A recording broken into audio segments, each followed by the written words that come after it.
guys! It's me, Mami Pearl. Welcome back to my channel!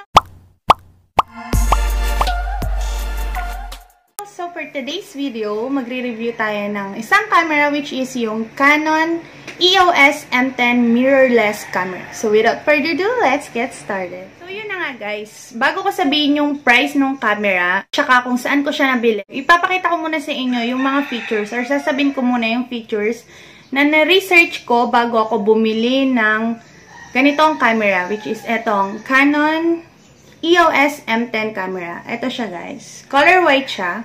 Ayan. Yung pinaka, ano niya is plastic build. Tsaka glossy finish siya. Ayan siya. Sasabihin ko muna yung mga features nung Canon Eos M10 mirrorless camera. So, yung features nito is meron siyang 18MP APS-C CMOS sensor. So, ito yung sensor niya. Tanggalin natin. Ayan. Kung makikita nyo. Ayan yung pinaka-sensor niya. So, dito naman tayo sa mga design, mga parts ng camera. Dito muna sa pinakataas. Ayan siya. So, makikita nyo, ito yung on and off button niya. And then, ito, dito kayo mag-shot or pag pinoint nyo. Tapos, yung contrast, ayan. And then, kapag gusto nyo siyang i-auto, ayan. So, ma-adjust nyo siya.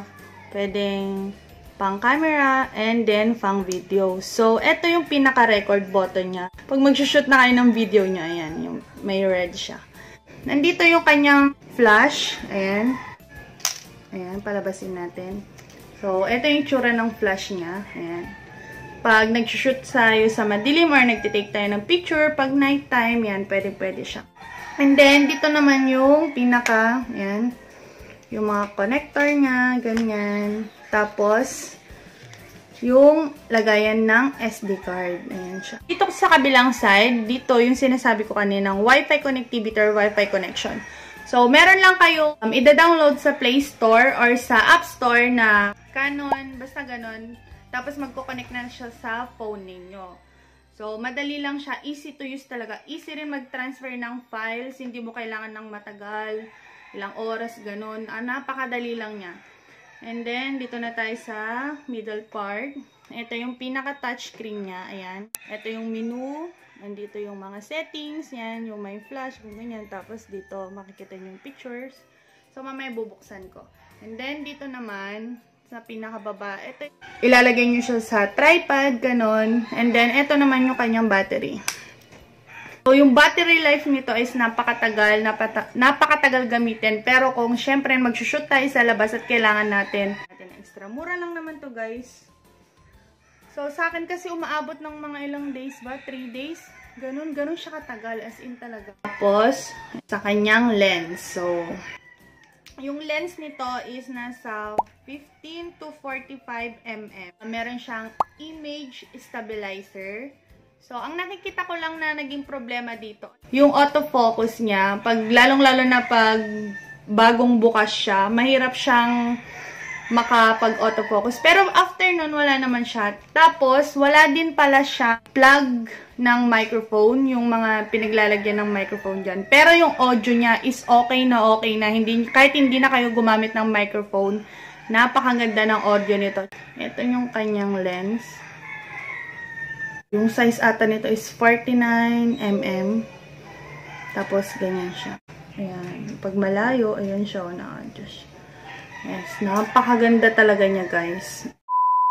Correct me if I'm wrong, pero alam ko, nilabas to nung 2017. Kahit na nilabas siya noong 2017. Ngayon, 2020. Good for vlogging. Pa rin siya at recommended ko siya lalong-lalo na sa mga beginners na katulad ko. So, ang ganda-ganda niya talaga. And so, ayan o, diba? Oh. Ang ganda niya talaga. As in, tingnan.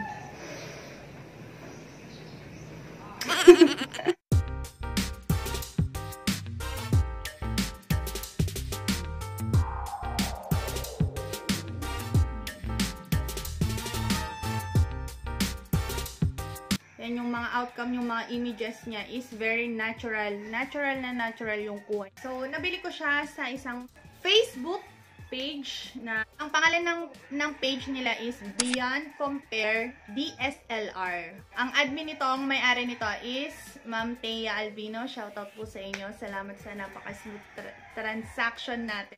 Thank you, Bian Compare DSLR for this camera. Ang price nito is 13,500.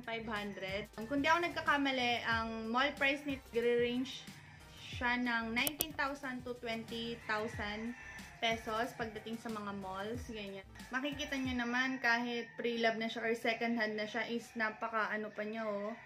Parang brand new, wala siyang kagas-gagas-gas. So, ang ganda-ganda talaga.